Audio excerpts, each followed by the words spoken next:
পাতায় পিতামহ ভীষ্ম একটা দিন নয়, দুটো দিন নয়, 58টা দিন সরসজ্জায় পড়ল।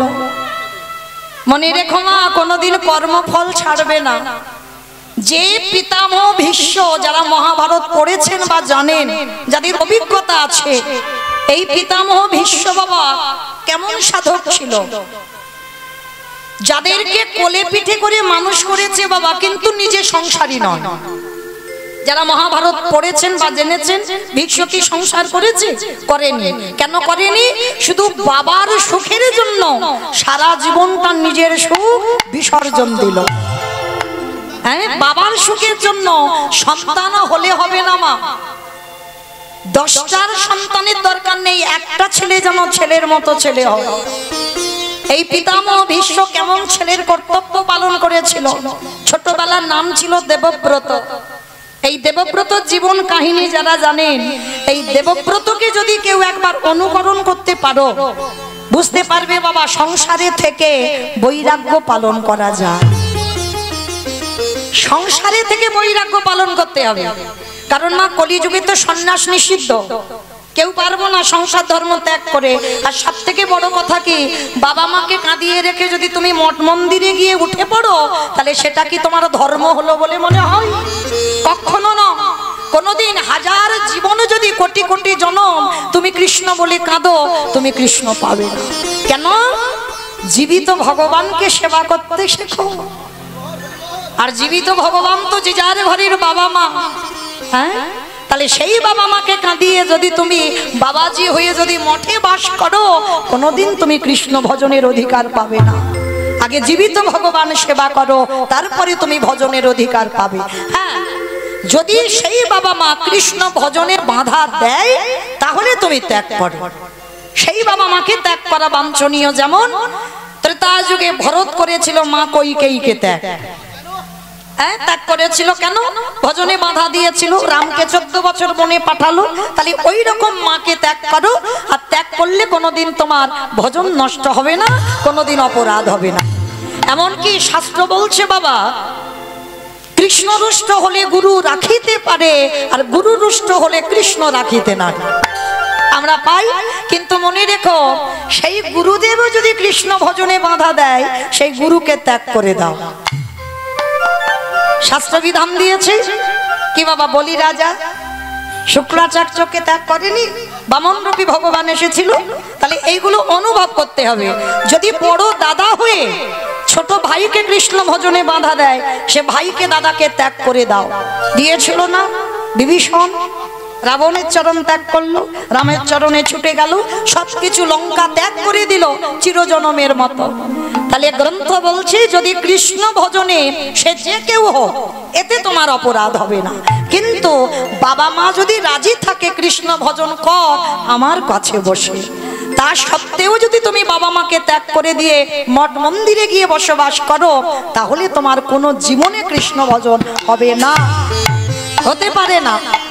তো আজকে লক্ষ্য করে দেখেন বাবা, এই পিতামহ ভীষ্ম সংসারে থেকে বাবা বৈরাগ্য পালন করেছিল।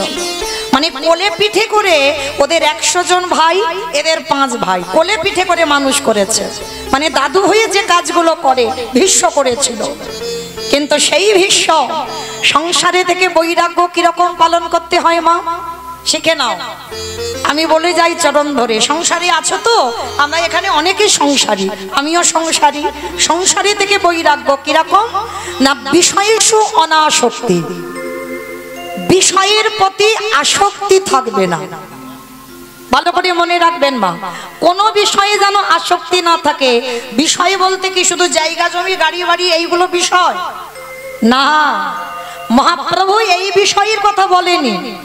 আমরা মহাপ্রভুর পথ কেউ অবলম্বন করতে পারছি না, সবে নিজেদের মন গড়া কথা বাবা, নিজেদের মন গড়া কথা মেনে চলছি। মহাপ্রভু বলছি বিষয় ত্যাগ করতে হবে। কোন বিষয়? জায়গা জমি টাকা পয়সা গাড়ি বাড়ি এ বিষয় নয়, এই দেহের 10 ইন্দ্রিয়ের বিষয়। রাধে, দেহতত্ত্বে আসে। এই দেহের অন্তরের ভিতরের কথা জান। যেদিন তোমার জিহ্বার বিষয় চলে যাবে, মনে রাখবেন মা, যেদিন তোমার লালসা চলে যাবে, দেখবেন অনেক অনেক বাড়িতে হয় বাবা, স্বামী হয়তো এক সপ্তাহ বাইরে কাজ করে বা এক সপ্তাহ ভালো রান্না বান্না হয় না, কিন্তু রবিবারটা যদি আসে, আমি আর বলবো না, সবাই জানে, এইটার বলবো না, এই যে ভালো মন্দ রান্না করে এইটুকু বলতে পারি, রবিবার এলো তো ভালো মন্দ রান্না করে খাওয়া হবে। এটা হয়, অনেক বাড়িতে হয়, আমি বারণ করছি না যে করো না, করো, কিন্তু মনে রেখো যেদিন তোমার এই লালসাটা জিহ্বার চলে যাবে। কলির মানুষ অন্নগত প্রাণ, একটু আলু সিদ্ধ অন্ন, মানে অন্ন যদি না দিই তো হরিবল হয়ে যাব, কোন রকমে প্রাণটা ধরে রাখবার জন্য, কৃষ্ণ ভজনের জন্য শুধু একটু অন্ন পেলেই হবে, যে এটা খাবো ওটা খাবো সেটা খাবো, এইটার লালসা যেন তোমার মধ্যে না থাকে। যেদিন তোমার এই লালসা চলে যাবে সেদিন বুঝবে তোমার জিহ্বার বৈরাগ্য হয়ে গেল। যেদিন তোমার এই দুটো কান কোনো আজে বাজে কথা শুনতে ভালো লাগবে না, যেখানে ঝগড়াঝাটি হবে, যেখানে দ্বন্দ্ব হবে, হ্যাঁ, ওই সিরিয়াল হবে, ডিজে ডিজে গান হবে, ওইগুলো এই কান শুনবে না।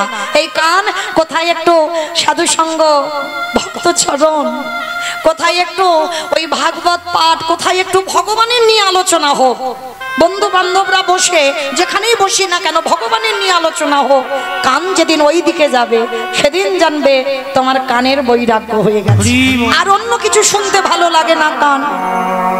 যেদিন তোমার এই দুটো চোখ ভগবান ছাড়া, সাধুগুরু বৈষ্ণবের চরণ ছাড়া, ভক্ত ছাড়া আর কিছু দেখতে ভালো লাগবে না, সেদিন জানবে তোমার দুটো চোখের বৈরাগ্য হয়ে গেল।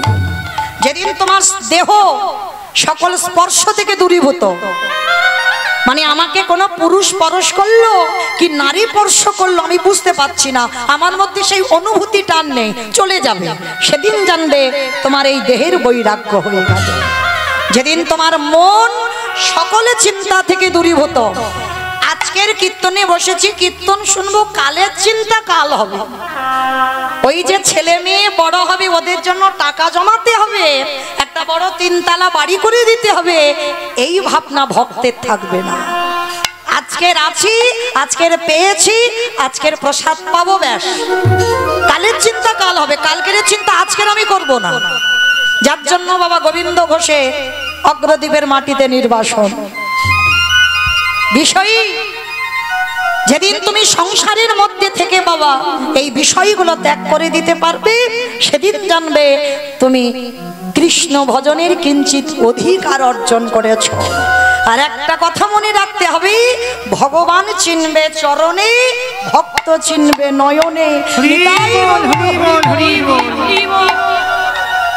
চরণ দেখবে ভগবানে চিনতে পারবে, আর ভক্ত দেখবে নয়নের দিকে তাকালে, যারা কৃষ্ণ নামে হৃদয়টা দুলে ওঠে, যে একবার কৃষ্ণ নামে নয়নে বাড়ি ছড়ে, বুঝবে কিঞ্চিত ভক্ত হওয়ার পদ অর্জন করেছে। তাহলে আজকে সেই পিতামহ ভীষ্ম এত বড় বৈষ্ণব, আপনারা যারা গ্রন্থ পড়েন 12 জন বৈষ্ণবের মধ্যে 10 নম্বরের বৈষ্ণব হচ্ছে পিতামহ ভীষ্ম।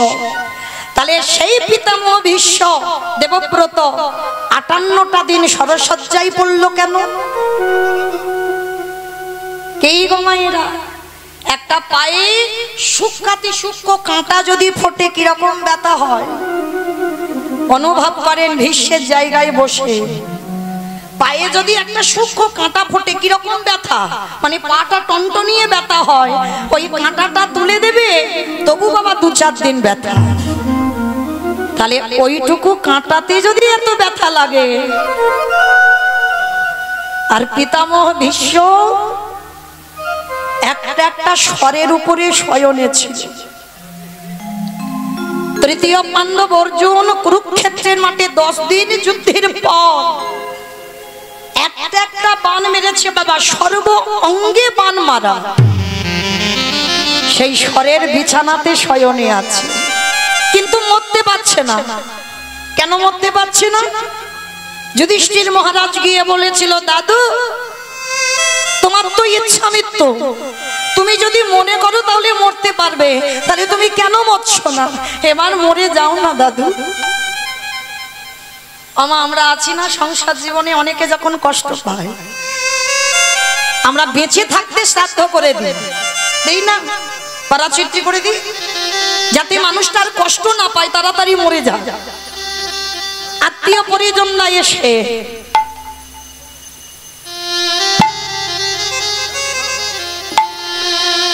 একটা উলুধ্বনি বলো হরে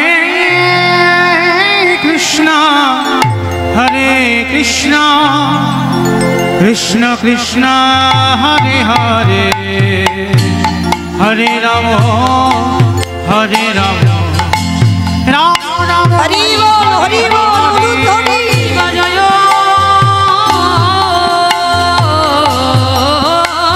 জয় গোরা চাঁদে আরতি কোশ জহন্ন বিতট বনে জগমন লোভা জাহ্নবী তট বনে জগমন লোভা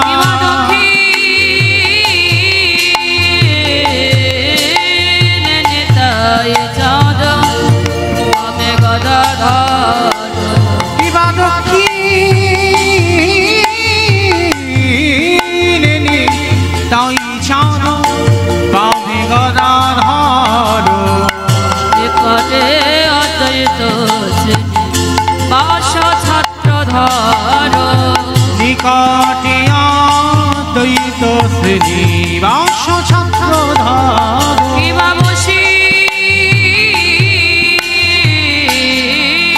আছে গোরা চাঁদ রত্ন সিংহাসন আরতে উলুধ্বনি প্রেম সে আদি দেবগণে কিবা বসি আছে গোরা চাঁদ রত্ন সিংহাসন আরতি করিল ব্রহ্মা আদি দেবগণে নর হরি রাধে করি চামর ঢোলা সঞ্জয় মুকুন্দ বসে বসে আদি গা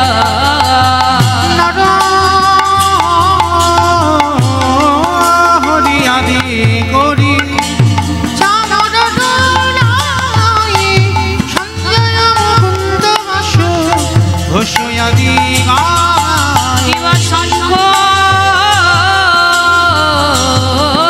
বাজে ঘণ্টা বাজে বাজে করতা মধুর মৃদঙ্গ বাজে পরম রসালো কিবা শঙ্খ বাজে ঘণ্টা বাজে উলুধ্বনি উলুধ্বনি মধুর মৃদঙ্গ বাজে পরম রসা মধুর মধুর মধুর বাজে মধুর মধুর মধুর বাজে আমার গৌরাঙ্গের আরতি মাঝে মধুর মধুর মধুর বাজে গৌরাঙ্গের আরতির মাঝে মধুর মধুর মধুর বাজে শঙ্খ ঘণ্টা করতালে বাজে মধুর মধুর মধুর বাজে শঙ্খ ঘণ্টা করতালে বাজে মধুর মধুর মধুর বাজে বহু কোটি চন্দ্র যিনি বদন উজ্জ্বল কালো দেশে বনমালা করে ঝান্ডমালা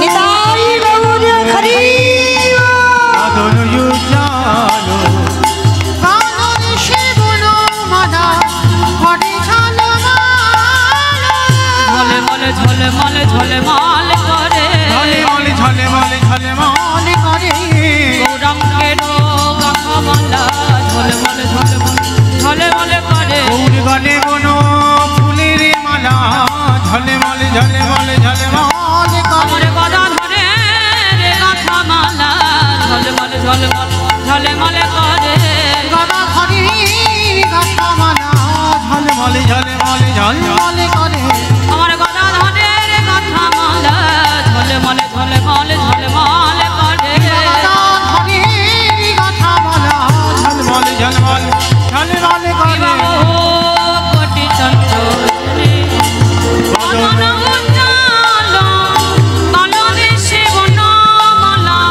করে ঝান্ডমালা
আজকে চলেন সেই পিতামহ ভীষ্ম 58টা দিন ওই স্বরের উপরে শয়ন।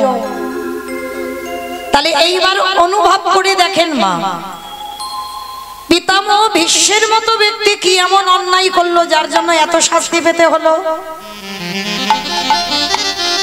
মনে রাখতে হবে বাবা, পাপ কোনোদিন বাপকে ছাড়ে না। ব্যাংকে টাকা রাখলে যেমন 9.5 বছরে সুদ আর আসল হয়ে ডবল হয়ে ফেরে, তুমি যদি কাউকে কাঁদাও, তুমি যদি কাউকে দুঃখ দাও, জ্বালা দাও, যন্ত্রণা দাও, ও তোমার জীবনে রিটার্ন আসবে। কি বাবা, তুমি যদি কোনো জীবনে পরের ধন না চুরি করো, তোমার ধন জীবনে চুরি হবে? গান্ধারীর কি এমনি এমনি 100 ছেলে চুরি হলো? চুরি করে রেখেছিল বলে তো হলো, তাহলে কি হতো? তাহলে একটা কথা মনে রাখতে হবে, কারোর জীবনে কেউ দুঃখে আছে, কেউ সুখে আছে। হ্যাঁ, যারা যারা দুঃখে আছে বাবা, মনে মনে করছে বাবা অমুক জনের জন্য আমার জীবনটা বরবাদ, তাদের উদ্দেশ্য চরণ ধরে বলে যায়, যারা গ্রন্থ পড়েন, যারা ধর্ম বিশ্বাস করেন, তারা জীবনে এই কথা বলবেন না। কারণ মনে রাখতে হবে, কষ্ট পাচ্ছ কারোর জন্য নয়, দোষটা নিজেকে দাও। আমার অন্যায়, আমার দোষ। আমি যদি জীবনে ভুল না করতাম, তাহলে আমার সঙ্গে ভগবান এটা করতে পারত না। আর মনে রাখতে হবে বাবা, ভগবানের হিসাব একেবারে সূক্ষ্মাতি সূক্ষ্ম হিসাব। ভগবানের কেউ আপন হয় না, আর কেউ পরও হয় না। যে ডাকার মতো ডাকে, ভগবান সারা জীবন তার হয়ে যায়। নিতাই গৌর প্রেমানন্দে। হরি বল হরি বল। তা পিতামহ ভীষ্ম স্বরের উপরে শয়ন করে কৃষ্ণ দয়াময়ীকে প্রশ্ন করেছিল, কৃষ্ণ, আমি সরসজ্জায় পড়ে 100 জনমের চিন্তা করলাম। ভীষ্ম তো যেমন তেমন ব্যক্তি নয় বাবা, ইচ্ছা মৃত্যু, মনে করলে মরবে আর মনে না করলে মৃত্যু হবে না। তার স্বরের বিছানায় পড়ে 100 জনমে চিন্তা করলো, মানে 100 জনমে এমন কোনো পাপ করেনি যে আজকে কুরুক্ষেত্রের মাঠে 10 দিনের যুদ্ধে স্বরের উপরে শুয়ে শয়ন করতে হবে, মানে তীরের আগার উপরে। তা কৃষ্ণ দয়াময়ীকে প্রশ্ন করেছিল, কৃষ্ণ, কি আমার অপরাধ ছিল যে অপরাধের জন্য আমার এত বড় শাস্তি পেতে হচ্ছে, এত যন্ত্রণা, এত জ্বালা, 58টা দিন আমি কষ্ট পাচ্ছি? ভগবান আমার মুচকি হেসে বলেছিল, দাদু, ও দাদু, 100 জনমে যখন গেলে আর একটু আগিয়ে দেখো না দাদু, 100 জনম পর্যন্ত যদি গেলে আর একটু আগিয়ে দেখো। আর যেই না পিতামহ ভীষ্ম আবার ধ্যানস্থ হয়ে 101 জনমে গেল, যেই না একটু আগিয়েছে, দেখতে পেল ওই ভীষ্ম সেই জনমে এক রাজা ছিল। আর রাজাদের একটা অভ্যাস আছে, মৃগয়া শিকার। ওই ভীষ্ম যে জনমে রাজা ছিল, মৃগয়া শিকার করতে গেছে, হঠাৎ দেখে না বাবা রাস্তায় একটা বিষধর সাপ।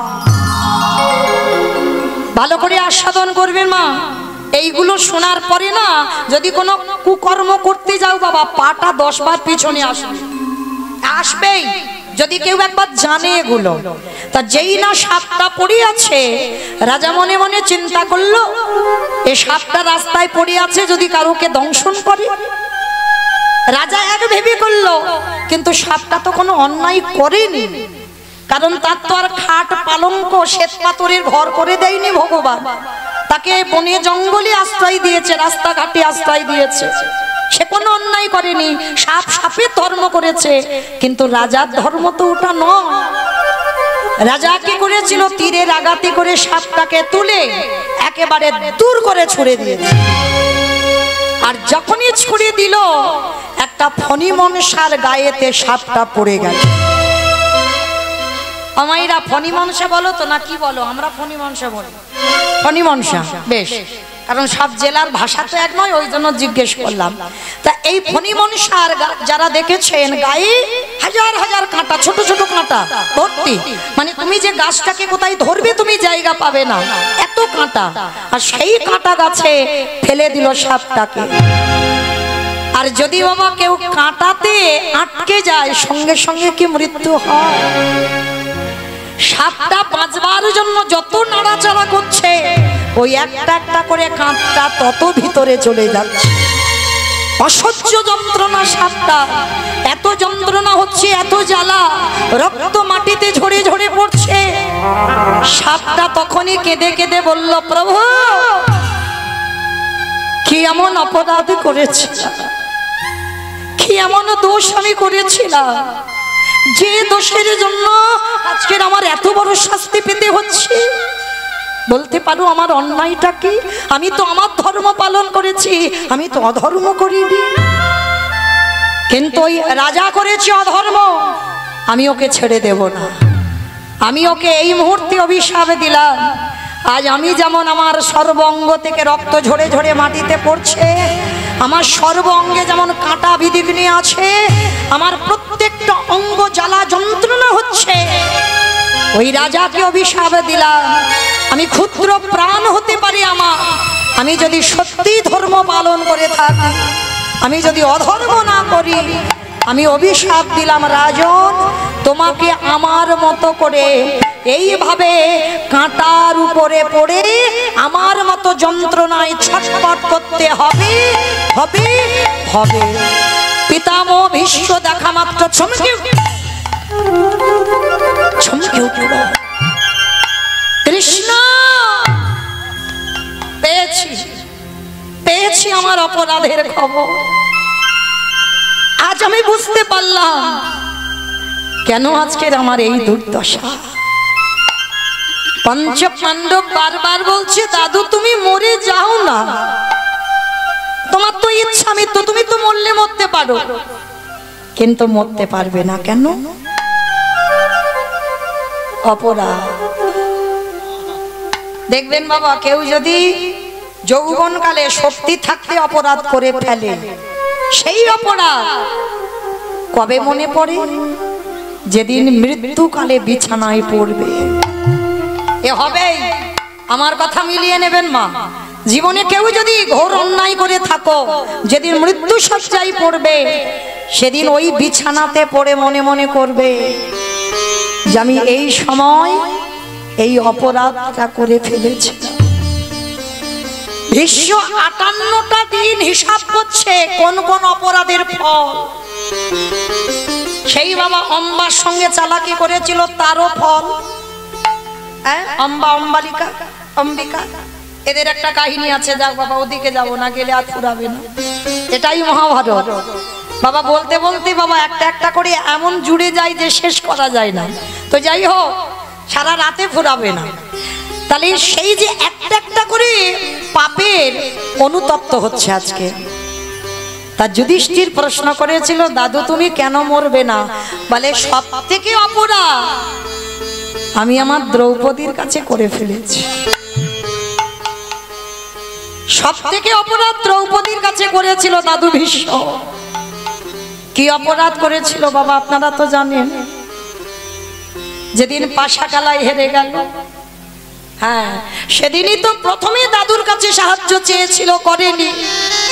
তখনই দ্রৌপদী বলেছিল, দাদু আমার চোখের জল একদিন তোমার শরীরের রক্ত হয়ে পড়বে।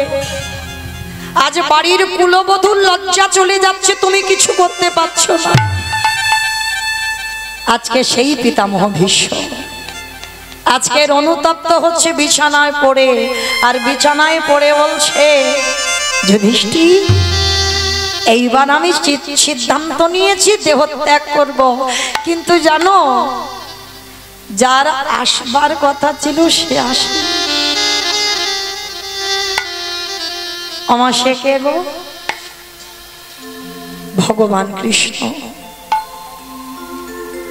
ও ভগবান কৃষ্ণ তো সবার গো। আপনারা জানেন 5 বছরের ছেলে প্রহ্লাদকে কত রকম করে মারার চেষ্টা করেছিল মা। পেরেছিল মারতে?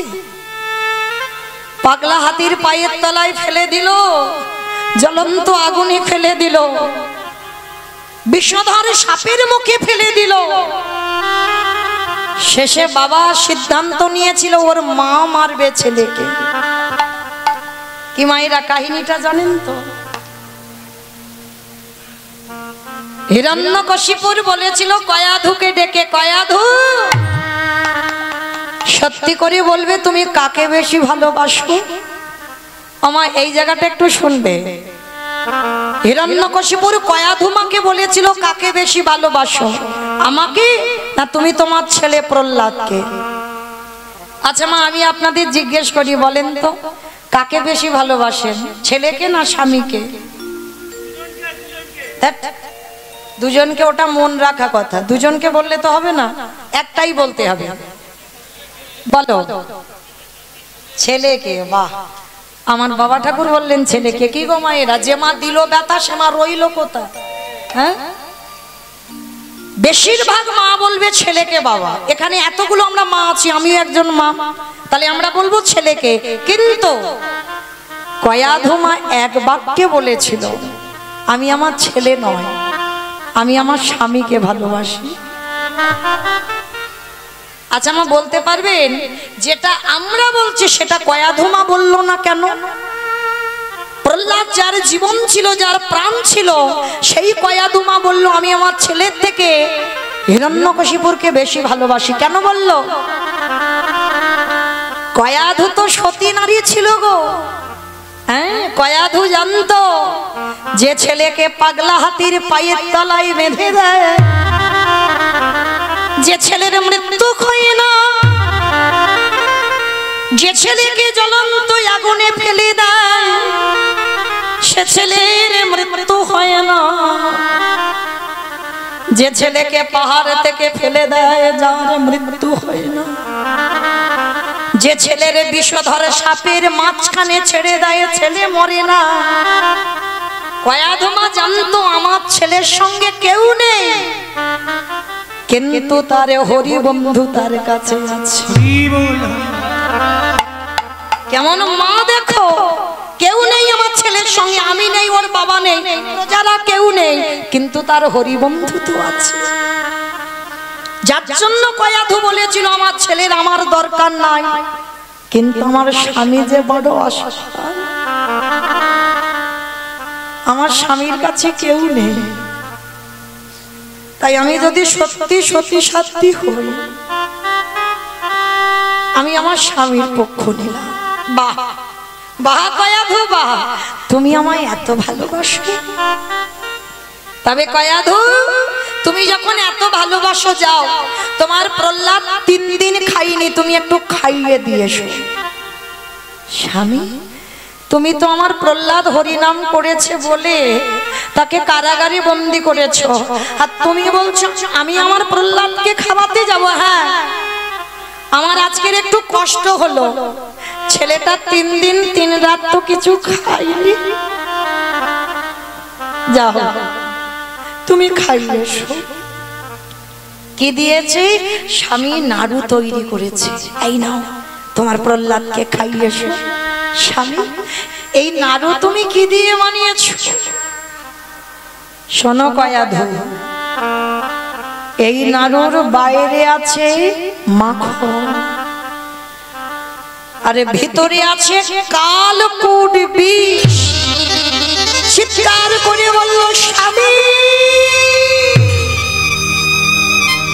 চুপ করো, চুপ করো স্বামী, ও কথা বলো না।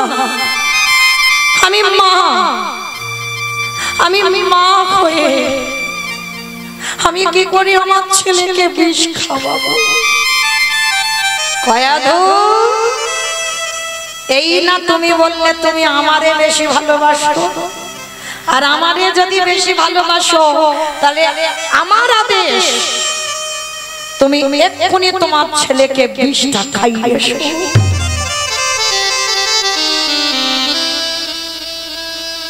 মায়েরা, আপনারা তো এখানে অনেক মা আছে, পারবেন ছেলের কষ্ট সহ্য করতে?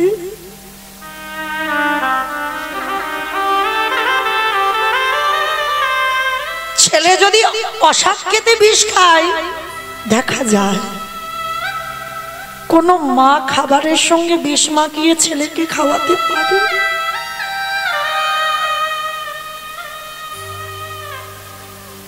তবে বাবা জগতে শুধু জন্ম দিলে তো মা হয় না, এইটা খেয়াল রাখতে হবে। জন্ম দিয়েছো মানে মা নয়, তোমার মধ্যে মাতৃত্বটা আছে কিনা সেটা জানতে হবে। সন্তানের কাছে মা থাকলে তবে সন্তানের ঘুম হয়, মায়ের কাছে সন্তান থাকলে তবে মায়ের ঘুম হয়।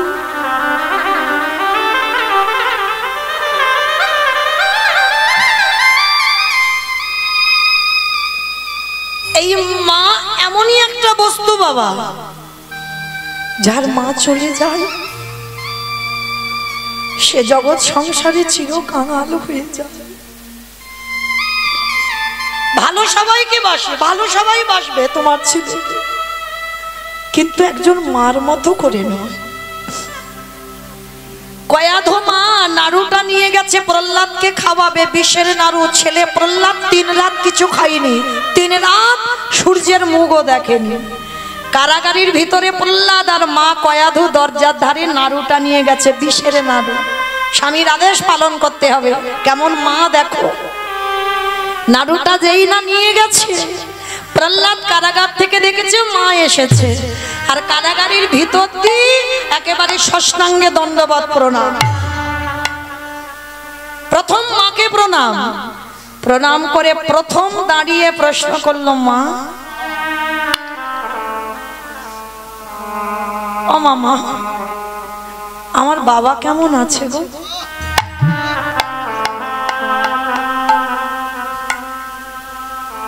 বলো না আমার বাবা কেমন আছে?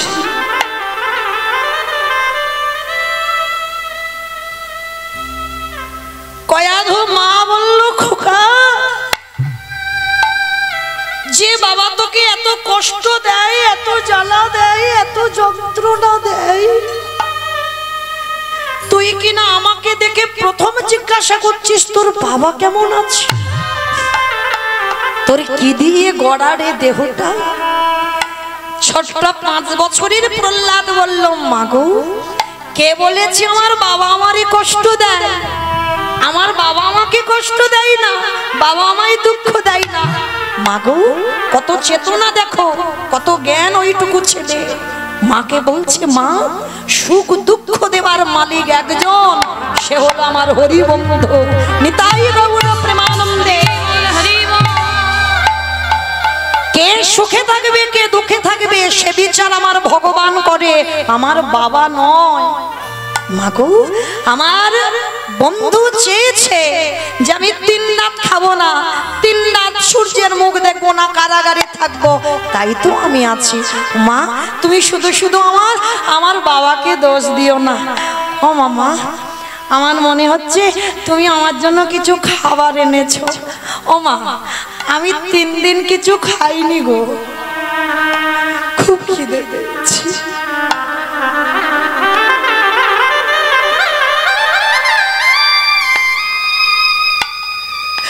দাও না মামাই কিছু।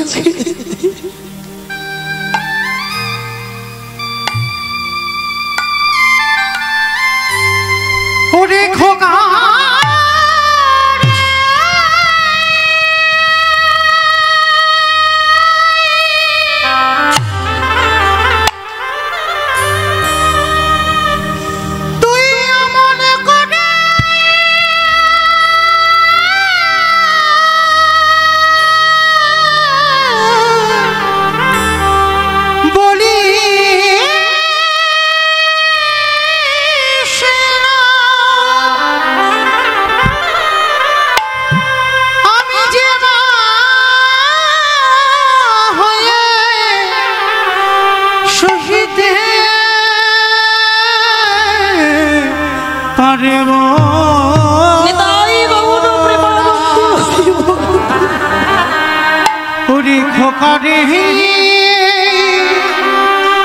বলি স্নানে দাও না মা, আমার খুব খিদে পেয়েছি, আমার বেশি দিতে হবে না, আমি একটা নাড়ু খাবো আর জল খেলে হয়ে যাবে। ও মা, একটা নাড়ু দাও না। না না বাবা না, ও কথা বলিস না, আমি দিতে পারবো না এই নাড়ু। ও মা, আমার তো বড্ড খিদে পেয়েছে, কতদিন হয়ে গেল আমি কিছু খাই, দাও না মা আমার একটা নাড়ু। মা তো জানে এই নাড়ুতে বিষ আছে, ছেলে যদি খায় এক্ষুনি মরে যাবে, আমার চোখের সামনেও ছটফট করতে করতে মারা যাবে। মা দিতে চাইছে না, আর মা যখন দিতে চাইছে না, জোর করে প্রহ্লাদ ভিতর থেকে ওই একটা বিষের নাড়ু হাতে করে তুলে, আর যেই না তুলে নিয়েছে, কারাগারে কয়াধু মামার অচৈতন্য হয়ে পড়ে গেল। সব নয়নে ভগবানে দেখা যায় না। যে মা গর্ভে ধরলো 5000 বছর, সে দেখতে পাবে না। এতক্ষণ মার জ্ঞান ছিল বলেই তো আমার ভগবান আসতে পারছিল না। আর যেই নাড়ুটা নিয়েছে মা আমার জ্ঞান হারিয়েছে, অমনি চেতন সত্তা ভগবান ওই কারাগারের পিছনের দরজায় দাঁড়াইয়ে প্রহ্লাদ যেই না নাড়ুটা বদলে দেবে, অমনি পিছনে থেকে আমার হরি বন্ধু প্রহ্লাদের হাতটাকে চেপে ধরেছে। ওরে প্রহ্লাদ,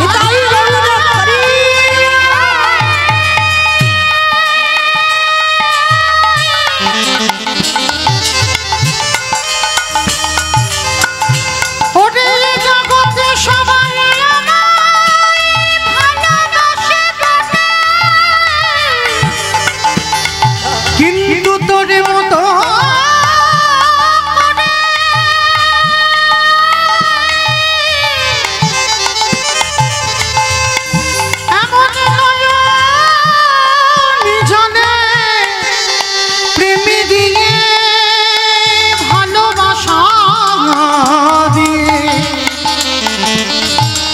ওরে আমাকে যে কেউ না কেনা মুখে দিতে যাবে, হরিবন্ধু পিছন থেকে হাতটা চেপে ধরেছে। একা খাচ্ছিস রে বড়, আমায় দে। কে গো তুমি? কোনোদিন তো কারাগারে দেখিনি তোমায়। দেখবি কি করে? তুই 3 দিন খাসনি বলে আমিও তো 3 দিন খাইনি। সে কি? ছোট ছেলে বুঝতে পারলো না, ধরতে পারলো না। আমি অন্যায় করেছি, হরিনাম করেছি বলে বাবা কারাগারে রেখেছে। তা তুমি কি করেছো অন্যায়? তুমি যে 3 দিন খাওনি। তুই খাসনি বলেই তো আমি খাইনি।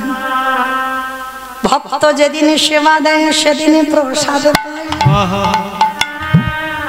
ভক্ত যেদিন না দেয় সেবা উপবাসে যায়। আমি যে ভক্ত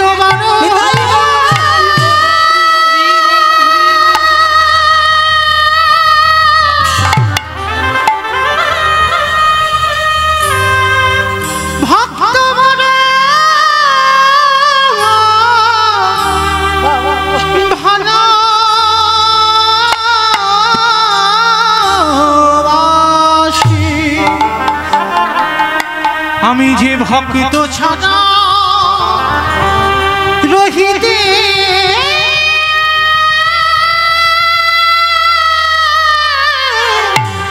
না। প্রহ্লাদ, যার জগতে শুধু ধন সম্পদ আছে সেই ধনী নয়, ধনী তো জগতে সেই হয় শুধু ধন থাকিলে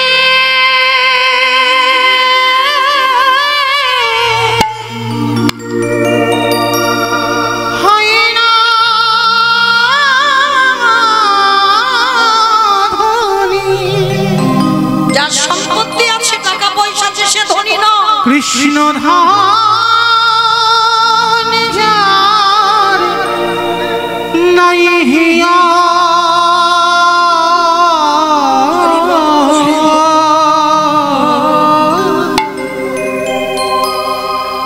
ওরে কেবা ধনী কেবা গরিব বুঝা বড় দায়ে মনে রে কেবা ধনী কেবা গরিব বুঝা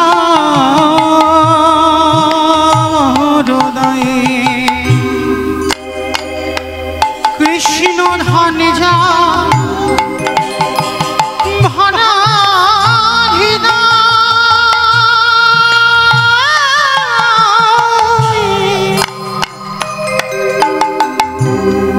ওরে সে যে বনা নিতাই গৌর প্রেমানন্দে হরি বল হরি বল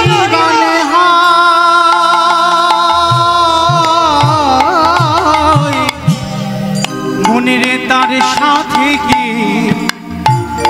তুলনা হয় সারা বিশ্বময় তবু তোর সাথে কি তুলনা হয় সারা বিশ্বময় ও সে প্রেমানন্দে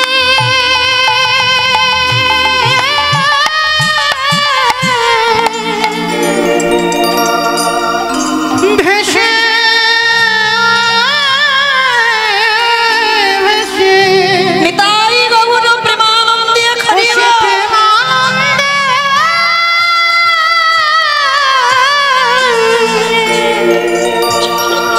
ভেসে ভেসে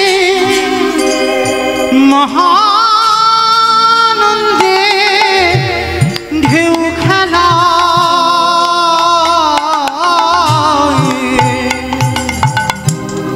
কেবা ধনী কেবা গরিব বোঝা নাহি যো কেবা ধনী কেবা গরিব বোঝা নাহি যো হও না যতই নিতাই গৌর প্রেমানন্দে হরি বল হরি বল উজিরি না যা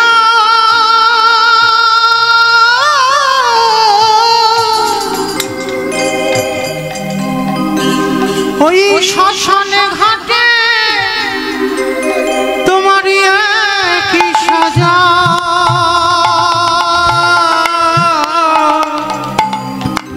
ও তুই বুঝবি সেদিন তোরে কেমন মজা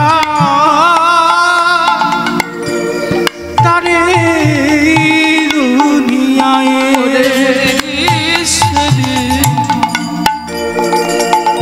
কেমন মজা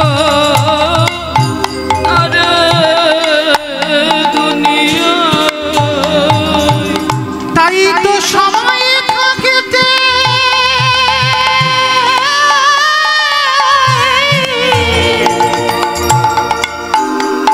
একেবারে প্রেমানন্দে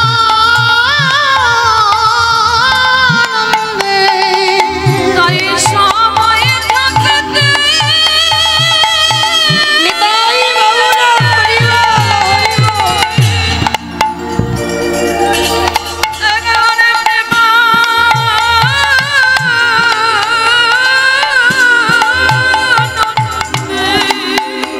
করে তারে একেবারে ডেকে নে ভাই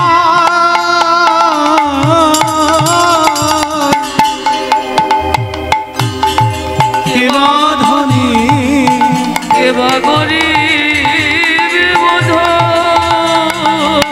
নাহি যো ওরে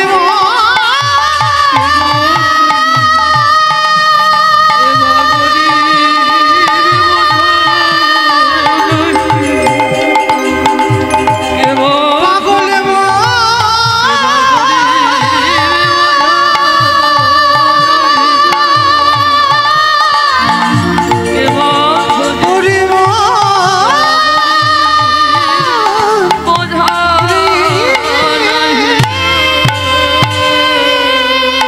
আজ নয়নের জলে আমারে ভগবান দাদাই ওই কারাগারে যেই না প্রহ্লাদের হাত থেকে নাড়ুটা দয়াময় নিল ভিতরে যে কালকুট বিষ ছিল ভগবান সেবা করল আরে বাইরে যে মাখন ছিল আমার প্রহ্লাদের বদনে তুলে দিল ওরে প্রহ্লাদ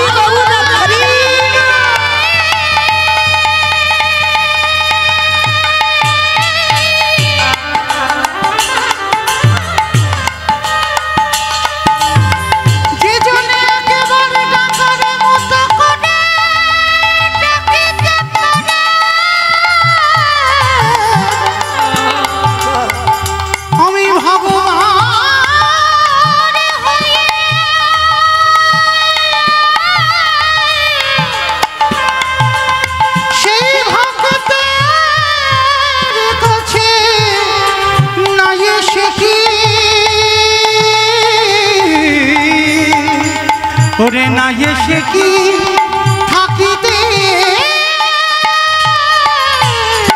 পারি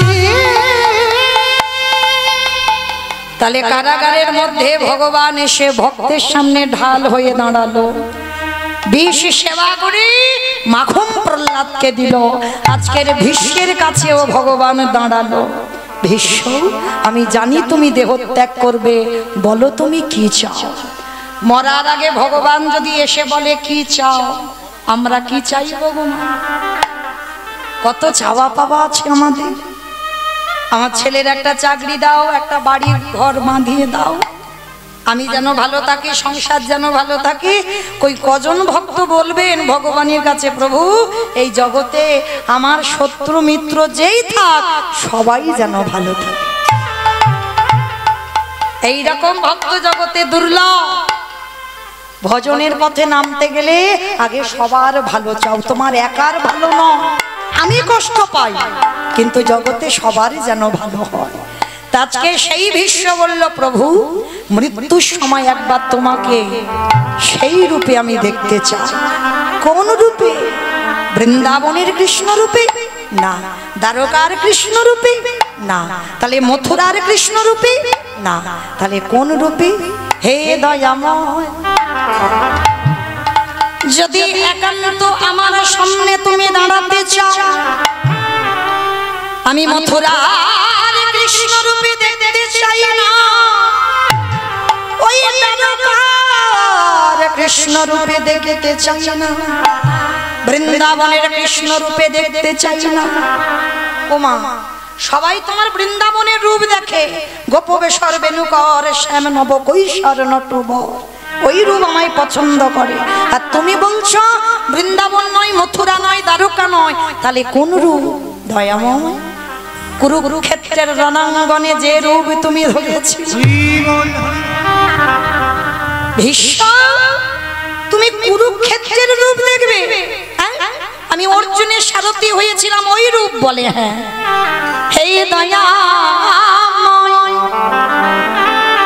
সততা পরিতে গেলাম ভক্ত ভগবানের চরণে তলে বসল কিন্তু কুরুক্ষেত্রের রণাঙ্গনে অর্জুনের সারথি হয়ে যখন দাঁড়ালে তুমি নিচেতে দাঁড়িয়েছিলে তোমার মাথায় ছাতা ছিল না কিন্তু অর্জুন উপরে রথে বসেছিল অর্জুনের মাথায় ছাতা ছিল আমার যেন সাক্ষাতে তোমাকে দেখে মনে হলো তুমি ভগবান হয়ে ওই ভক্তের চরণ তলে কেউ যদি প্রারব্রত না করে তাতে অসুবিধা নয় কেউ যদি যজ্ঞ অনুষ্ঠান না করে তাতে অসুবিধা নাই কেউ যদি বাবা ধ্যান তপস্যা না করে তাতে অসুবিধা নাই কিন্তু কলির মানুষকে একটাই পদ অবলম্বন করতেই হবে সেটা কি হরির নাম হরির নাম হরির নাম এবকে বল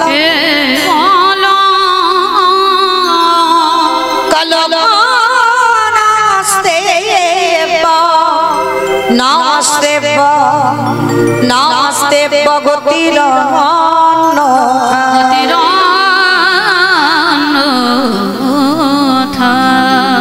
কলির কোনো গতি নাই, কোনো গতি নাই, কোনো গতি নাই। আপনারা প্রশ্ন করবেন মৌমিতা, সেই যে সকাল থেকে রসদগা শুরু হয়েছে, রসদগার হলো, পূর্ব কষ্ট হলো, সূর্য পূজা হলো, আর এখন আমার যাবার পালা। আসার পালা নয়, যাবার পালা, তাই তো জানো তো? এখন আমার আস্বাদন হবে, যাবার পালা মানে ঘরে যাও। কি মাইরা সবাই থাকবো বলে এসেছো নাকি যাবো বলে এসেছো? যাবার পর যাবার জন্য এসেছো, তার মানে বুঝেছে। কারণ আমি আমাদের যাবার কথা, হরি বাসর থেকে যাবার কথা বলিনি। কারণ যে ঘর বাড়িতে বেঁধে আছি, আশা করি কত সুন্দর পাথর সেটিং ঘর করেছো, ওটা তো দুদিনের জন্য। আসল ঘরে তো সবাইকে যেতে হবে। বেলা যখন ডুবে যাবে, সূর্য যখন পাটে বসবে, সবাইকে ছুটতে হবে। তাহলে আজকের এই যে মা কীর্তনের প্রারম্ভে সকাল থেকে যে রসদগান শুরু হয়েছে, যতগুলো কীর্তনী আমরা এলাম, আপনারা এটা তো মানবেন, প্রত্যেকটা কীর্তনিয়া এসে ওই একটাই কথা বলে যাচ্ছে, হরিনাম শোনো, হরিনাম গাও, ভগবানের চরণ ভজন করো, একাদশী করো, তুলসী গাছে জল দাও, তুলসী পত্র গোবিন্দ চরণে দাও, ও ছাড়া জীবের মুক্তি নাই। কিমা বলেনি? যত যত কীর্তনিয়া এসেছে ওই একটাই কথা বলেছে, হরিনাম ছাড়া মানুষের গতি নাই। আচ্ছা বাবা, সত্যি কি গতি আছে? কীর্তনিয়ারা যেটা বলবে আর আমরা সেটা কান দিয়ে শুনে চলে যাব, হবে না বাবা। একটা কথা মনে রাখতে হবে, সমাজ শিক্ষার জন্য কীর্তন, অচৈতন্য জীবের চেতনা দেবার জন্য কীর্তন, আমাদের মতো পতিতদের উদ্ধার করবেন বলে নাম নিয়েছেন পতিত পাবন। তাহলে অচৈতন্য জীবের চেতন ফেরাতে হবে, তার জন্য কীর্তন। কারণ বাবা সবার উপরই সব দায়িত্ব দেওয়া হয় না। অপরাধ নেবে না, আমি আগে কান বলে নিচ্ছি, আপনাদের তুলনায় আমি অনেক কনিষ্ঠ, অনেক ছোট। আপনাদের সামনে কীর্তন গাওয়ার মতো যোগ্যতা বা ক্ষমতা কোনোটাই আমার নাই, কিন্তু এটা মানি কোনো না কোনো জন্মে সুকৃতি ছিল, যার জন্য আপনাদের মতো সাধুগুরু বৈষ্ণব চরণে দাঁড়িয়েছে। না হলে আমার সাধ্য নাই বাবা কিছু বলবার, কারণ এখানে অনেক জ্যেষ্ঠ বা জ্যেষ্ঠা বসে আছেন। তবু বসলাম, দাঁড়ালাম কেন? এটা প্রভুর কৃপা। যেমন আমি যদি বলি বাবা এক্ষুনি আমি স্কুল মাস্টারি করব, হবে আমার দ্বারা? কখনো হবে না। হবে কি? হবে না। আমি যদি বলি এক্ষুনি আমি একটা গাড়ি চালাবো, হবে কি? হবে না। কিন্তু এই দায়িত্বটা দিয়ে আমার ভগবান পাঠিয়েছে যে সমাজ গঠন করো, সমাজ শিক্ষা দাও, অচৈতন্য জীবের একটু চেতনা দান করো। যেমন বাবা মনে রাখবেন, মোবাইল সমাজকে খারাপ করেছে, মোবাইল সমাজকে ভালো করেছে।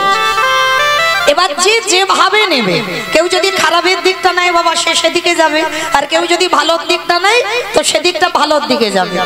মনে রাখতে হবে, আগেকার দিনে বাবা এই সমাজে কত বয়স্ক লোকেরা কীর্তনে যোগ হতো, আর এখন দেখেছেন অল্প বয়সের ছেলেরা, হ্যাঁ, যারা কীর্তনের কোনো অভিজ্ঞতা নেই তারাই কিন্তু কীর্তনে যুক্ত হয়েছে। কেন না? তারা বুঝেছে এই যে মোবাইল দেখে দেখে আমাদের মতো অধম কীর্তনিয়াদের কীর্তন শুনে তাদের এতটাই চেতনা যে দুর্গা পূজা, কালী পুজো, লক্ষ্মী পুজো, সরস্বতী পুজো, মনসা পূজা, যে কোনো পূজা করো না কেন একটা দিন বাবা কীর্তন থাকবে।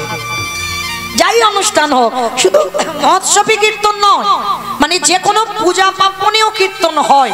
এটা আগেকার দিনে ছিল না, এখন এসেছে। কেন না? তারা বুঝেছে যে হরির নাম ছাড়া কলির মানুষের গতি নাই। ও যে যাই করো, যাত্রা, নাটক, ফাংশন, কিছু তো তোমার সাথে যাবে না। মনে রাখতে হবে বাবা, সকাল থেকে রাত্রিবেলা ঘুমাতে যাওয়া পর্যন্ত ছেলে আমার, মেয়ে আমার, জায়গায় আমার, জমি আমার, বিষয় আমার, বৈভব, কিন্তু যতই আমার আমার করো না কেন, বাঁশি যদি বেজে যায় পড়ে থাকবে সরকারি খামার। এসেছো একা, তুমি যাবে একা। যেদিন এসেছিলে পরনে একটা সুতো ছিল না, আর যেদিন সংসারে ছেড়ে চলে যাবে এই সংসার তোমার পরনে একটা সুতো দেবে না। এসেছো খালি হাতে, যেতে হবে তোমারই খালি হাতে। কটা দিন একটু অভিনয় করলে মা, কিন্তু যাদের আগলে বসে আছো সারাদিন কৃষ্ণ বলে কাঁদতে পারছো, সারাদিন তুমি কৃষ্ণ ভজন করতে পারছো না, কারণ স্বামী সেবা আর রান্না বান্না গরু বাছুর পালতে সময় শেষ, কখন করব ভজন? কিন্তু যাদের জন্য তুমি ভজন ভুলছো না, ওরা তো কেউ তোমার সাথী নয়, কেউ তোমার শেষের দিনে যাবে না। শেষের দিনে যাবে বাবা তোমার কর্মফল। এইটা লক্ষ্য করবেন মা, কর্ম তোমার কোনোদিন ছাড়বে না। এই কতজন ভক্ত হরিবাসরে বসলে, কতজন ভক্ত হরি নামে ডুবে গিয়ে প্রেমের সাগরে ডুবে কাঁদলে, কতজন সাধু সঙ্গ করলে, কতদিন তুমি গুরু চরণ আশ্রয় করেছ, কতদিন তুমি একাদশীর উপবাস করছো। এই ভালো ভালো কর্ম আমাদের স্বাদ দেবে। তবে মায়েরা, আমি মৌমিতা একটা গ্যারান্টি দেব, এটা আমার গ্যারান্টি, ওটা তোমার সাথে যাবে, কেউ যাক না যাক, কর্ম তো যাবে, আর একজন সাথে যাবে। কে জানি না আপনাদের এটা নদিয়া তো? বাহ, বড় ভাগ্যবতী, বড় ভাগ্যবান। আমি তো অনেক অনেক দূরের মানুষ। তাহলে এই নদিয়ার মাটিতে দাঁড়িয়ে বলে যাই, আমার সৌভাগ্য যে আপনাদের মতো ভক্ত চরণে দাঁড়াবার অধিকার পেয়েছি। যে মাটিটা আমার গৌর দেশের মাটি, এই মাটির ধুলি কোনাতে বাবা আমার গৌরের পদধূলা আছে। আপনারা বড় ধন্যাতি ধন্য। তাহলে আজকে সেই মাটিতে দাঁড়িয়ে আমি গান গাইছি বাবা, এ যাতা ব্যাপার নয়, অনেক জন্মের সাধনা, একটা দুটো জন্ম নয়। তাহলে আজকের মনে করেন মা, এই যে আমি মৌমিতার যে গ্যারান্টিটা দেব সেটা সাথে যাবে কি? কর্মফল। আর কি জানি না আপনাদের এই নদিয়াতে নিয়ম আছে কিনা, তবে আমার ডায়মন্ড হারবার গঙ্গাসাগর এলাকায় নিয়ম আছে, মানুষ মরে গেলে সাথে কিছু দাও বা না দাও, দুটো জিনিস ভাড়া করতে হবে, একটা হলো খোল আর একটা হলো করতাল।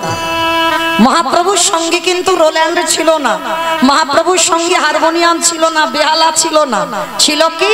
খোল আর করতাল। এই দুটো সম্পদ, এই দুটো সম্পদ নিয়ে মহাপ্রভু নদিয়ার মাটিতে একেবারে হরি নামের বন্যায় মাতিয়েছে। তাহলে শেষের দিনে সেই আমাদের সাথী হচ্ছে কি? খোল করতাল। আর এই দেহটা বাবা, এই যে বলছি না আমি মৌমিতা, না, এই মৌমিতাটা আমি নয়, এইটা খেয়াল করতে হবে মা। এইটা যে একবার জেনে যাবে আমিটা কে, তার জীবনে কোনো দুঃখ কষ্ট থাকবে না। আমিটা তো মৌমিতা নয়। কে মাইরা, যদি আমি মরে যাই, তাহলে যদি রাত্রিবেলা মরে যাই, সকালবেলা আত্মীয় পরিজনরা এসে বলবে, হ্যাঁ রে এখনো মরা দেহটা ভিতরে রেখেছিস, বের করলি না? কি বাবা বলবে না? একবারও কি বলবে কেউ যে হ্যাঁ রে মৌমিতার দেহটা এখনো ভিতরে আছে, বের কর? কেউ বলবে না। মানে হৃদয় থেকে যখন বাবা পরমাত্মারূপী ভগবান চলে যাবে, সবার দেহটা বাবা মরা হয়ে যাবে। তাহলে কৃষ্ণ আছে বলে তোমার দেহের এত দাম, আর কৃষ্ণ যেদিন তোমার দেহ থেকে চলে যাবে, দেহের কোনো দাম থাকবে না। তাই গৌর প্রেমানন্দে। তাহলে আজকে লক্ষ্য করে দেখেন, শেষের দিনই আমাদের সঙ্গে হলো কি? যাত্রা, নাটক, ফাংশন, থিয়েটার, আপনজন কেউ নয়। যার জন্য তুমি কৃষ্ণ ভজন ভুললে সেও তোমার আপন নয়। তাহলে শেষে গেল কি? এই হরি নামে যাবে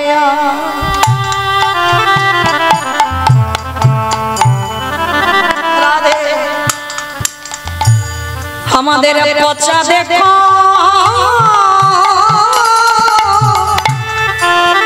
দেখো জ্বালা,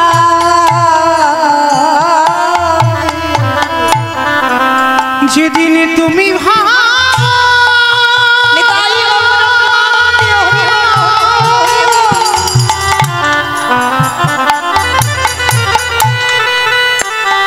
যেদিন তুমি ভাবো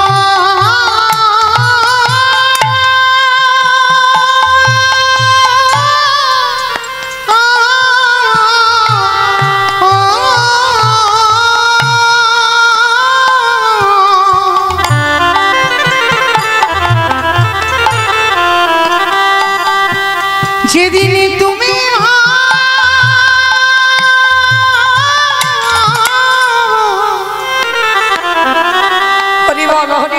ওই ভাব পারে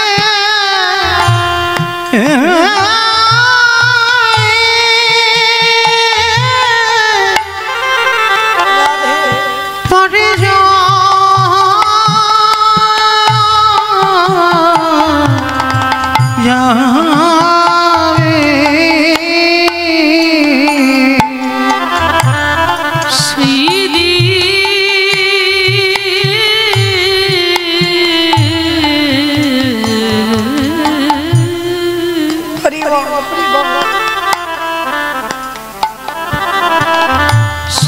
সেদিন নাম যাবে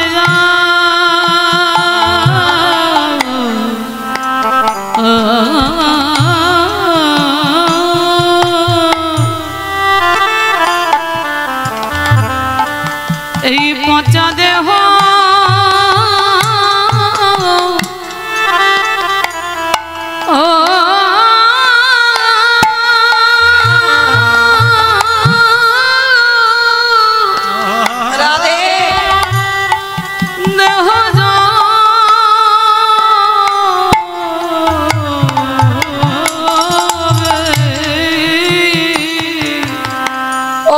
সেদিন তোমার সঙ্গের সাথী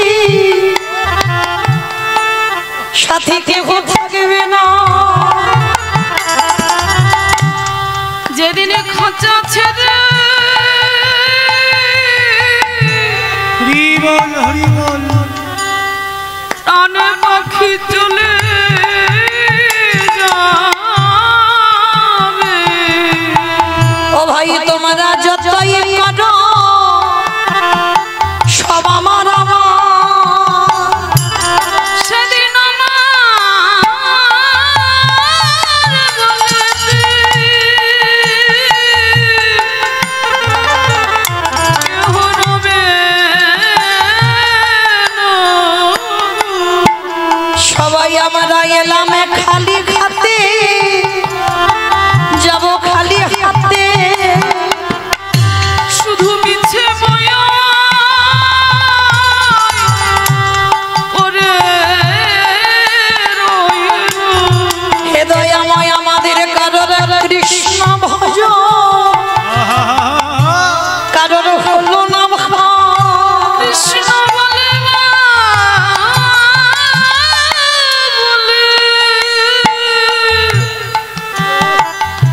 এইভাবে হে দয়াময় আমার মত পাপিয়া জগতে আর কেউ না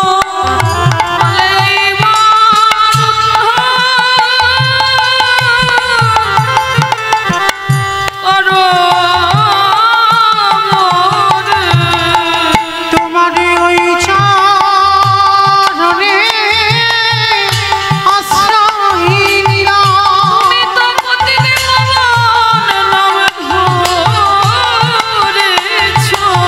যেন চরণে ছাড়া করুণা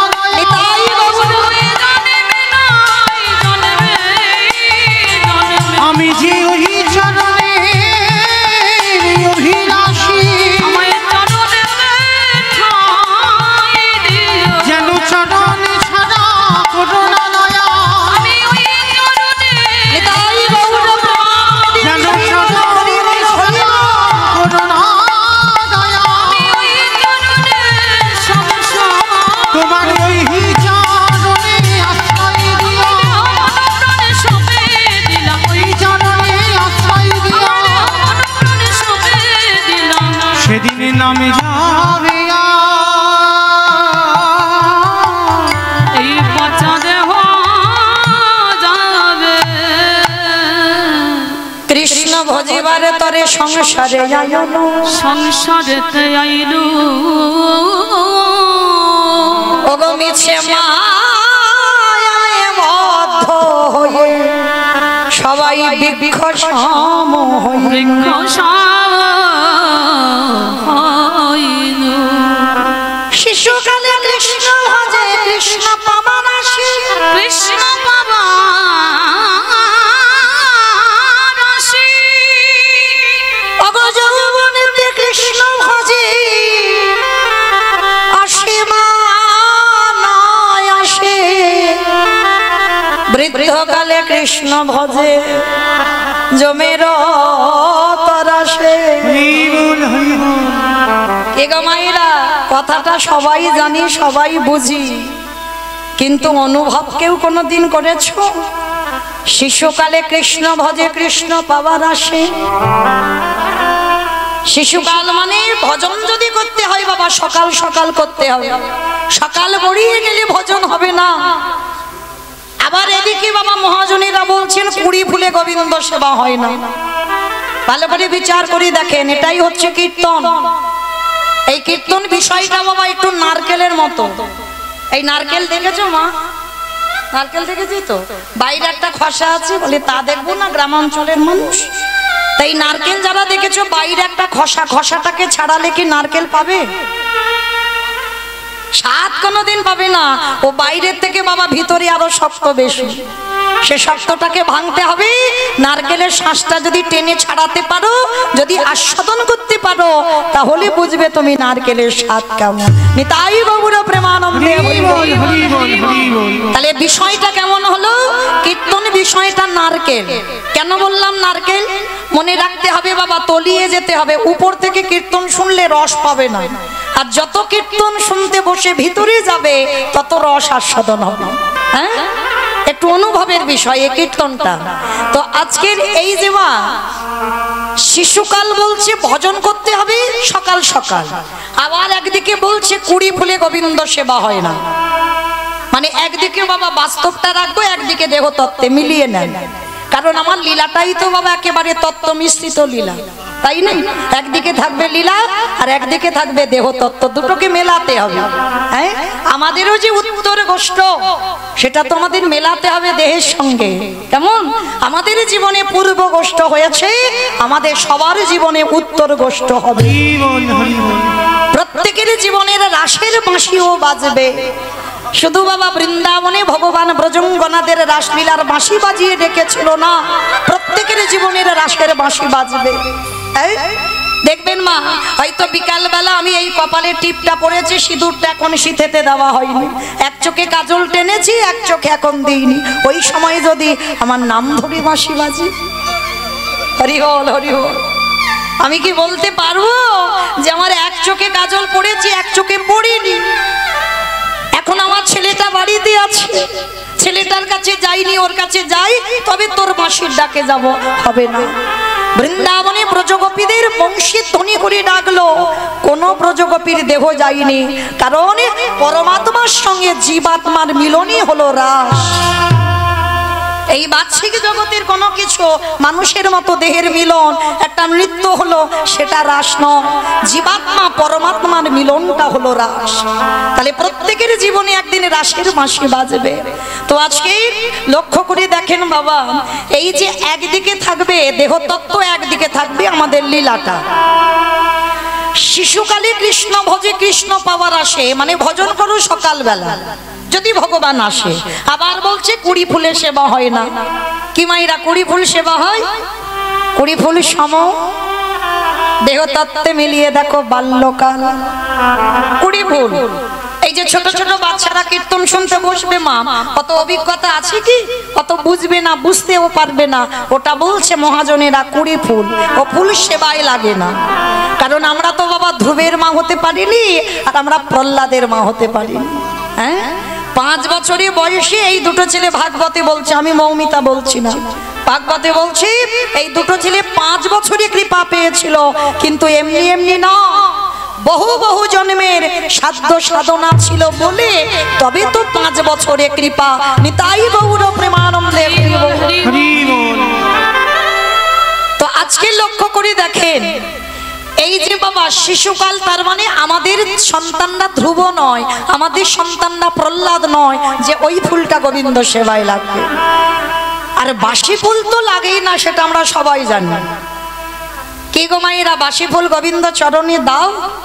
যে ফুলটা গাছে ফুটেছিল ঝরে পড়ে গেছে, ওটাকে বাসি ফুল বলছে বাহ্যিক জগতে।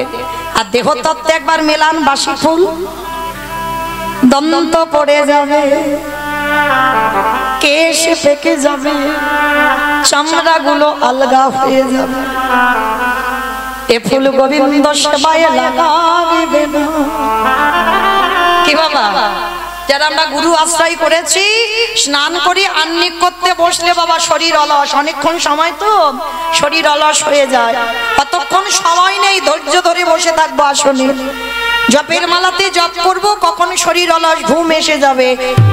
মানে ও ফুল গোবিন্দ সেবায় ঠিক ঠিক লাগছে না, লাগছে কিন্তু ঠিক ঠিক লাগছে না। গোবিন্দ আমার বলেছিল যৌবন বড় ভালোবাসি রাধে গো, এই জগতে যদি একজন ভক্ত আমায় যৌবন দিয়ে ভালোবাসে, আমার যৌবন মানে কোন সময় কি বললো? আমাদের দেহে যৌবন নেই।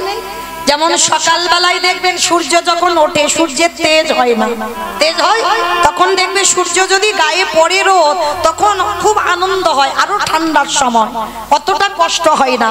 ওই সূর্য যখন একেবারে মাথার উপরে ওঠে, তখন বাবা এত তেজ যে ওই গরম সহ্য করা যায় না, মনে হয় যেন এসি ঘরে থাকলে ভালো হয়। তাহলে ওই দুপুরবেলা সূর্য মাথায় ওঠে, ওইটা হলো আমাদের যৌবনকাল। রক্ত গরম, সংসারের মায়ায় আবদ্ধ হলাম, একেবারে সংসারের মায়ায় ডুবে যখন গেলাম, এইবারে সংসার জীবনে এই সংসারে জীবন করতে করতে বাবা বেলা তো গড়াবে, কিন্তু ভজন যদি করতে হয় যখন তোমার রক্ত গরম থাকবে তখন ভজন করো, আর ওই ফুলটা গোবিন্দ সেবায় লাগা। যৌবন মানে যখন আমি দাঁড়াতে পারবো, হরিব, দুটো হাত গোবিন্দ সেবার কাজে লাগবে, দুটো কান ভালো করে কৃষ্ণ নাম শুনতে পাবে, যেদিন আমার দুটো চোখ ভগবানের রূপ মাধুর্য দেখতে পাবে, যেদিন আমার জিহ্বা কৃষ্ণ নাম উচ্চারণ করতে পারবে, সেই সময়টাকে বলা হলো যৌবনকাল। এই দেহের প্রত্যেকটা অঙ্গ প্রত্যঙ্গ সতেজ। কি বাবা, আজ সতেজ আছে বলে তো সংসার আমার ভালোবাসে, আর যেদিন আমার এই শরীরের 10 ইন্দ্রিয় সব শীতল হয়ে যাবে। এখন আমি দাঁড়িয়ে কীর্তন গাইছি, সবাই খবর নেয় দিদি কেমন আছো, কিন্তু যেদিন আমি দাঁড়াতে পারবো না, যেদিন আমি বিছানায় পড়বো, সেদিন কেউ একবারও ভুল করে জিজ্ঞেস করবে না দিদি কেমন আছো। কেন? সেদিন তো আমি সংসারে আর কিছু দিতে পারছি না। একটা কথা মনে রাখবে, যতদিন তুমি এই সংসারটা এমন একটা সংসার, যতদিন তুমি সংসারকে দিতে পারবে, সংসার ততদিন তোমার ভালোবাসবে, আর যেদিন থেকে তুমি সংসারে দেওয়া বন্ধ করে দেবে, এই সংসার তোমার আর ভালোবাসবে না। নিতাই গৌর প্রেমানন্দে। এটা বাস্তব, এটা মেনে নিতে হবে বাবা। তো আজকে লক্ষ্য করে দেখেন, রাধারানী গোবিন্দকে বলেছিল, বধূ হে, তুমি যেই ব্রজ ছেড়ে মথুরার রাজা হলে বটে, এতে আমার দুঃখ নাই, তুমি সবার হতে পারো, কারণ তুমি জগন্নাথ। যে জগতের নাথ হয় সেই তো জগন্নাথ, মানে আমারও ভগবান, আপনাদেরও ভগবান, সবার ভগবান। তা রাধারানীর প্রেমটা কেমন ছিল? আমাদের মতো তো প্রেম নয়। কি বাবা, আমাদের প্রেমগুলো কেমন? যদি কাউকে ভালোবাসি, তুমি অমুক জনের সঙ্গে কথা বলবে না, তুমি অমুক জায়গা যেতে পারবে না, তুমি এই জিনিসটা খাবে না, এই জিনিসটা পড়বে না, এটা আমাদের ভালোবাসা, এটা আমাদের প্রেম। আর রাধা গোবিন্দের প্রেম আত্রেন্দ্রিয় প্রতিবংশা তারে বলে কাম, কৃষ্ণেন্দ্রিয় প্রীতিবংশা ধরে প্রেম নাম, ধরে প্রেম নাম। আমার রাধা গোবিন্দের ভালোবাসায় কামের ভালোবাসা নাই। কেন? রাধারানী জানত আমি তোমার গরবে, গরবিনী আমি রূপসী তোমার রূপে। উলুধ্বনি মায়েরা,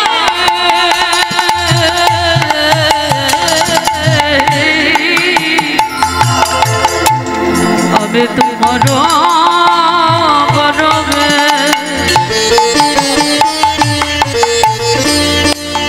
গরবে নেই আমি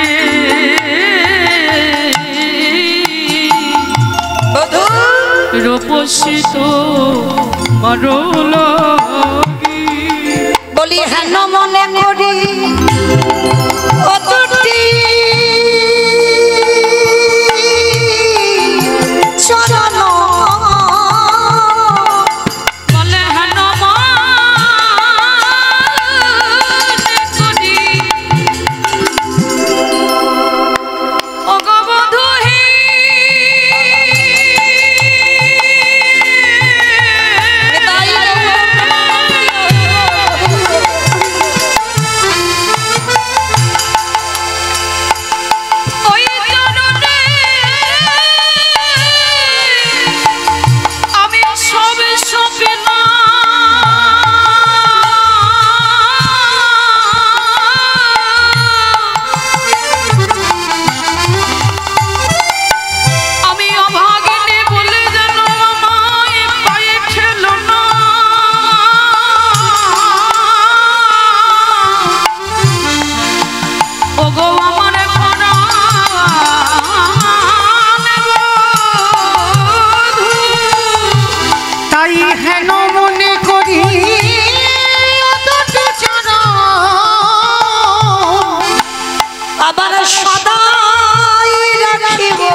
সদাই রাখিব অগহন মনে করি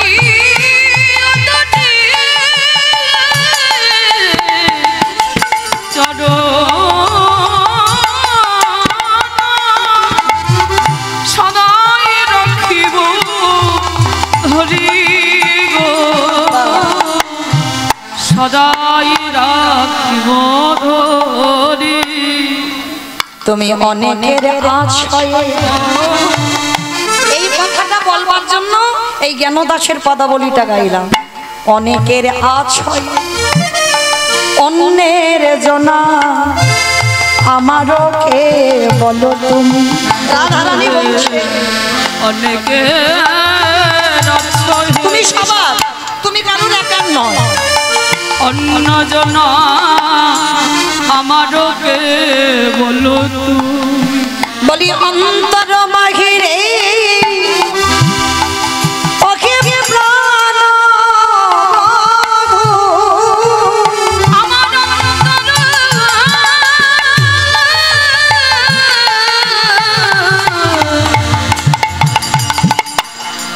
বাহিরে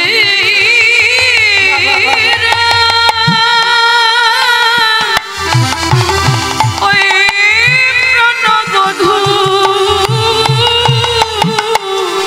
আমি প্রাণনাথ বলে মানিব, প্রাণনাথ বলে মানি। আমি অন্তর বাহিরে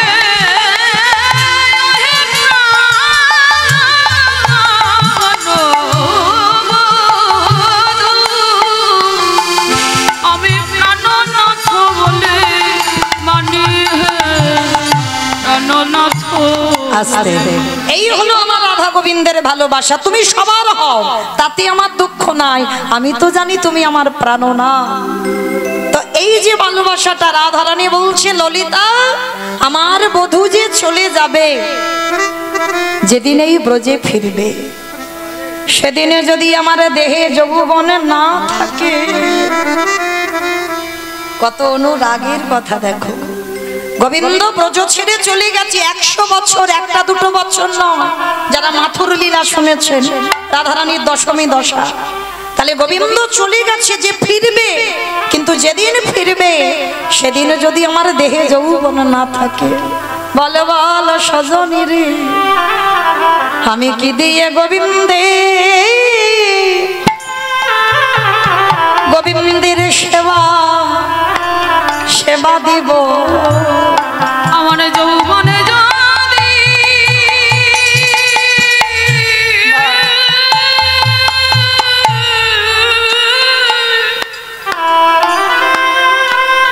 রাধে আমার যৌবনে যদি ফুরায়ে গেল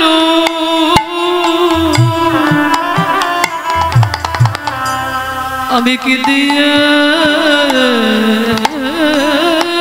গোবিন্দ বলে বলে সেবা করিব। ও মায়েরা, ওই জন্য বলছি সকাল সকাল ভজন করতে হবে, সকাল সকাল, বিকাল গড়ালে হবে না। যার জন্য দেখেন মহাভারতের